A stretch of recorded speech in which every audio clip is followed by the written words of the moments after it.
Hi everyone, it's Elliot here. I hope you're doing well. Before I begin this video and you'd like to use OCD Recovery's coaching services, please reach out to Phil at OCDrecovery.com and we'll get back to you as quick as you can. So yeah, today guys, I wanted to speak a bit about sleep. Now, with sleep, I just wanted to go in some of the nuances of this and where you might be staying stuck, especially with insomnia. Now, with insomnia, when you're really embroiled in the cycle, it can feel like your sleep is broken, that your brain is broken, that you're never going to be able to sleep again, that you've really lost that ability to sleep. And it's almost like you start looking outward rather than inward for sleep, right? So you maybe start buying supplements, you start buying blackout curtains, and maybe you buy blue light blockers, all of those different things where you're trying to improve sleep and you're trying to increase your ability to sleep. Now, with sleep is very much an inherent biological process that happens by itself. There's no proactive doing motion there. It's just something in the brain that happens naturally. And when we let it come to us without necessarily seeking it, that is when we feel less hyper aroused. That's when we feel less stressed, and that natural process of sleep can just set in, you know. And when we meddle with a natural process like sleep, it very much muddies the water and it makes us sleep even worse. And in those moments when we do have insomnia, when we do feel really tired, it feels like we're overcompensating, and it feels like that we do have to do something to produce that sleep because we've maybe lost trust in our sleep, because maybe we feel so tired.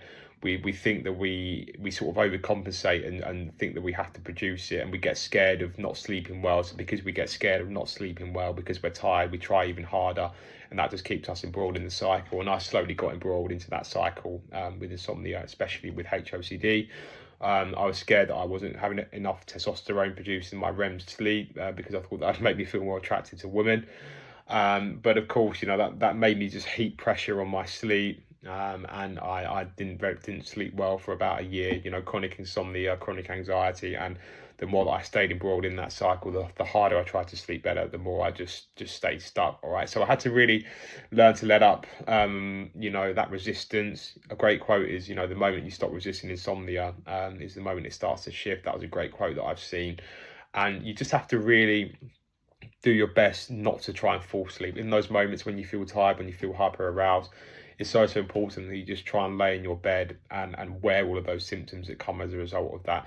And it's going to feel like you want to avoid that situation. Maybe you want to go downstairs and you know, make a cup of tea or read a book, or maybe take a supplement that's going to try and do something to make you fall asleep. But if you're doing that on the basis of, I'm scared of not falling asleep, I need to do this safety behavior, the insomnia knows that, the brain knows that, and it's just going to keep producing that hyper arousal sensation. All right.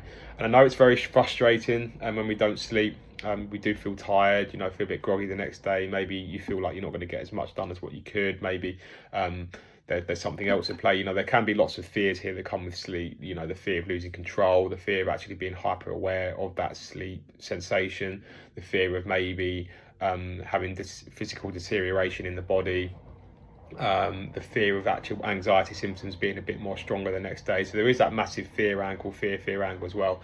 What if I don't ever sleep well ever again? What if I stay stuck forever? Like I said, what if I've lost that ability? So all of that, you will need to be breaking down those core fears alongside sleeping, right?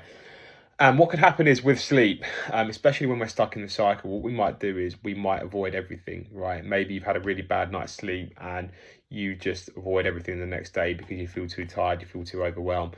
But in a roundabout way, that actually plays into the arms of insomnia. It kind of just shows the brain and shows yourself that, you know, I'm too tired to even function if I don't sleep. Then you reinforce that not sleeping is scary, and then you stay further stuck in the cycle. So it's so important that when you do feel like you're stuck in this insomnia cycle, that you are still going about your day as best as you can, that you are going to work, that you're doing your daily activities, whether it's friends, family, you know, eating, hobbies, traveling, all that stuff. It's so important that you wear those symptoms of feeling tired while still engaging with the world and doing those things that you would otherwise do if you're not stuck in that insomnia cycle. And as you sort of do that, you show to the brain that, you know, feeling tired and maybe not sleeping so well isn't that bad. It's not so scary. It's not so fearful. It's not the end of the world. And then you can still live your life doing that. And as you chip away at that, you sort of show the brain that that is not that scary, not that big of a deal. And that's when the fear response to not sleeping well starts to come down over a period of time whilst tackling all of those fears that I've mentioned there, right? And another thing that I used to do, I used to try and overcompensate as well, right? So if I didn't sleep well one night, I'd almost try and go to bed a lot earlier the next night to try and make up for that sleep deficit, that sleep loss. But again, that was a subtle way that I was showing my brain that I was scared of not sleeping. And in a roundabout way, when I actually went to bed earlier than what I would do normally, and I still stayed up because of the hyper arousal, that probably made me more scared than if I just went with the same sleep schedule the following day, right? So again, it's very sneaky. Any way in which we try and produce more sleep, any way in which we try and improve our ability to sleep, it's just going to try and get us there, all right? And like there were times when I very much felt sorry for myself the next day as well. Like if I didn't sleep well, like I said, I put everything on hold. I'd stay in my pajamas in my room, and I'd just sort of fester in my room and get takeaways. And I was almost scared of overexerting myself in the fear that I wouldn't actually be tired enough when it came around to sleeping again. But big compulsion, big avoidance behavior. Like I said, you need to make sure you get out of bed, even if you're working at home.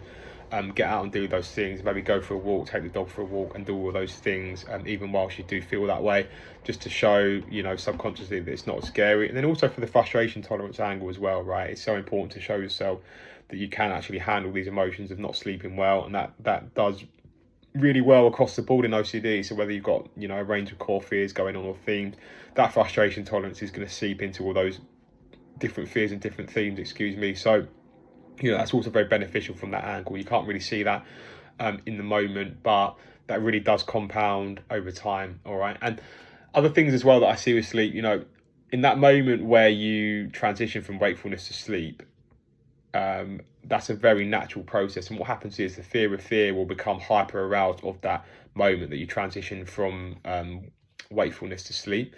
And then it will sort of get in there and almost like knee jerk your body and jolt your body to make you stay awake. And that's also where the hypnic jerks can come in, sort of waking you up in the night. And again, it's only that fear of fear angle that's in there that's trying to throw you off track and saying, hey, brain, look, you're still a bit scared of not sleeping here. I'm going to throw this into the environment because the brain is on red alert. It's sensing danger before we go sleep there because of the fear of not sleeping, right? So again, you've got to try and get comfortable with that and working on the belief systems around that particular thing and accepting that, even if my sleep isn't as good as it is, even if my sleep breaks up, I can still try and get on with my day as best as I can the next day. And some compassion here is also warranted as well, right?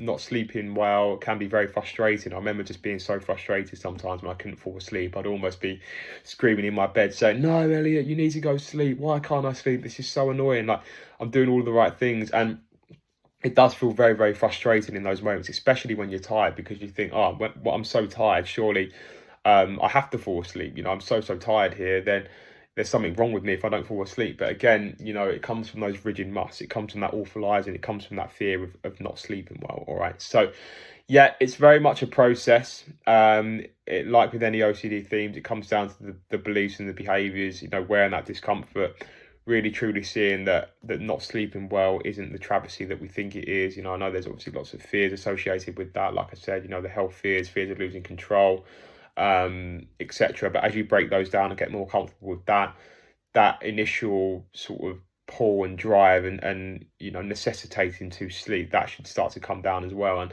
that really allows sleep to set in when we do it very naturally. It's like a natural biological process that we can just allow to come to us without any internal forcing. That is when we create the best conditions for sleep, all right? And yeah, it's going to be an up and down journey, especially with insomnia. Some days you might get a couple of good nights sleep in a row, and then you might have a bad night, and then you get thrust into the insomnia cycle again because you're almost chasing your tail and thinking, why has that happened? Why me? What did I do wrong? And you try and overcompensate and you try and make up for that. So yeah, just beliefs and behaviours. Try and stick to a reasonable sleep schedule, not being too rigid, of course, but making sure that you still live your life alongside those insomnia sensations and still trying to do the best you can in your life, even when sleep isn't that good. And it's just allowing it's just knowing that there's nothing to do to sleep, right? It's like death. It's a natural process. It's coming for us. There's nothing that we, have to do. It's just going to be there. And sleep's very much the same. It's a natural process. When we intervene with that and muddy the waters with a natural process like that, that's when we're going to get into trouble, all right? So yeah, dropping that resistance, dropping the safety behaviours where possible, beliefs and behaviours, wearing that discomfort. And yeah, that's it for sleep. And yeah, I'll see you in the next video.